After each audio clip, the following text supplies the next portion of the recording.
Ça peut paraître étrange, mais même la très exclusive Lamborghini Murcielago et ses 580 chevaux ne procurent pas autant de plaisir au volant que ces deux voitures. La raison, c'est qu'au-delà des performances, elles offrent un constant sentiment de sécurité, quel que soit l'état de la route. Mieux même, on en arrive à souhaiter le mauvais temps pour pouvoir s'amuser.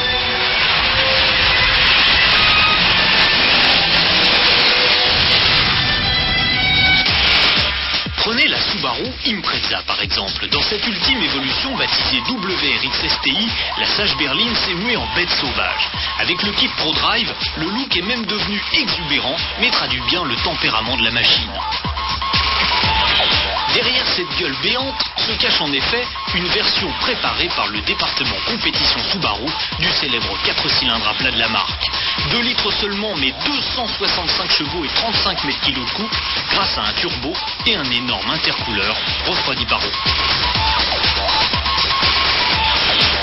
Pour faire bonne mesure, le châssis adopte des trains roulants raffermis. La transmission intégrale reçoit 2 autobloquants et la toute nouvelle boîte est dotée de 6 rapports. La Mitsu impressionne autant, sinon plus, avec sa ligne ramassée et ses formes anguleuses d'avion furtif. On la dirait prête à dévorer la route, et figurez-vous qu'elle a de l'appétit. Sous le capot, son 4 cylindres turbo 2 litres fait encore mieux. Il affiche en effet 280 chevaux et un couple record de 39 mètres kg à 3500 tours minute, ce qui signifie coup de pied aux fesses garanti. Au chapitre transmission, un nouveau différentiel central à visco-coupleur piloté électroniquement permet de choisir 3 modes de blocage en fonction de l'adhérence. C'est clair, à bord on est dans une ambiance championnat du monde des rallyes avec les sièges baquets ou les compteurs à fond blanc. Mais il faut bien reconnaître que malgré les logos Rally Art, le département compétition de la marque, la qualité de fabrication est plutôt médiocre.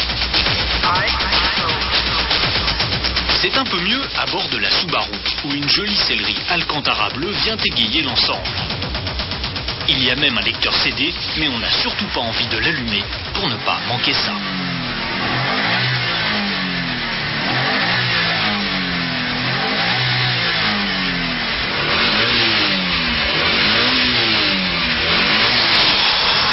Pour parler chrono tout de même, la Subaru accélère de 0 à 100 en 5 secondes 9 et atteint 240 km/h. Encore plus méchante, notre Mitsubishi a pulvérisé le 0 à 100 en 5 secondes 5 et atteint également 240 km/h et passe de 0 à 140 en cinquième en un peu moins de 6 secondes, c'est-à-dire aussi bien qu'une Porsche 911 Turbo.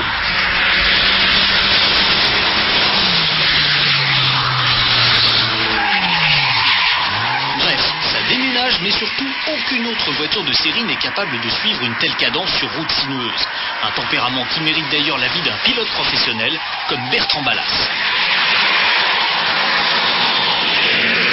Les sensations de pilotage avec ces deux autos sont exceptionnelles. La différence, je dirais, dans leur créneau, c'est que la Mitsu est déjà une voiture qui se pilote et qui a un comportement de voiture de course. La Subaru est une voiture plus polyvalente.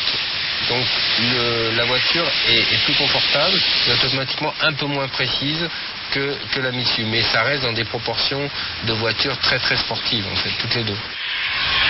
Alors le moins de la Subaru, je dirais, c'est un freinage spongieux. Je pense que c'est simplement un problème de look-it de frein parce que les freins sont très bien dimensionnés. Le plus, c'est un compromis, comme je disais tout à l'heure, de voiture entre l'efficacité, l'agrément de conduite, le confort aussi et la sécurité. C'est une voiture facile à conduire et à la limite peut-être trop facile entre guillemets parce que ça arrive vite et il faut composer, il faut anticiper bien sûr. Le moins de la Mitsu, je dirais, c'est son côté purement sportif, c'est-à-dire que la boîte est très courte, la suspension est très ferme. Maintenant, je dirais qu'avec la Mitsu, pratiquement, on pourrait prendre le départ d'un rallye de championnat de France ou de championnat du monde en groupe N. Reste qu'à ce rythme, la Subaru a englouti 35 litres au 100 et la Mitsubishi 40, ce qui n'autorise alors que 110 km d'autonomie avec les 48 litres de son petit réservoir. Un détail me direz-vous, car le rapport prix-plaisir de ces deux voitures est exceptionnel et laisse largement de quoi faire pas mal de plein d'essence.